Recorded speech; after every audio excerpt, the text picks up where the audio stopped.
everyone. Today I want to discuss cleft lip revisions. This young woman presented to me after having had her lip repaired in infancy elsewhere.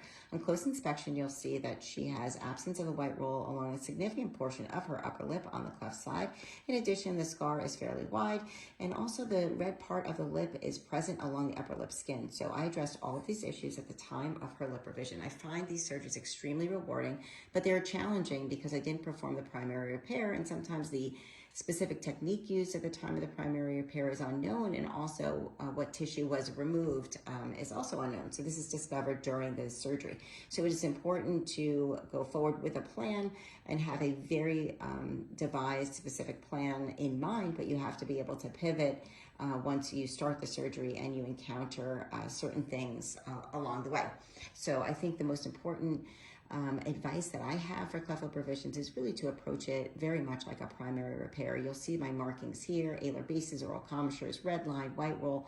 These are all markings that I use in a primary repair. And you can see here she doesn't have a very well-defined Cupid's bow peak and trough. So this was challenging to make these markings in this particular patient. And also I'm outlining here her prior scar. I'm drawing a gentle rotation flap and C flap, and I'm also drawing an advancement flap here.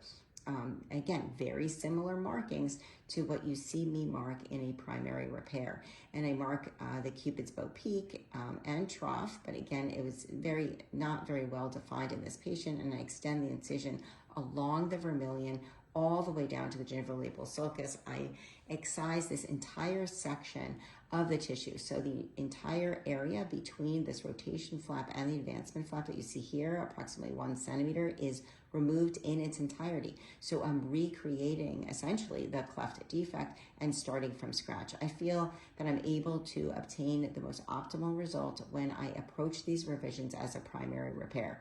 I hope this was helpful, and as always, leave your questions in the comments below.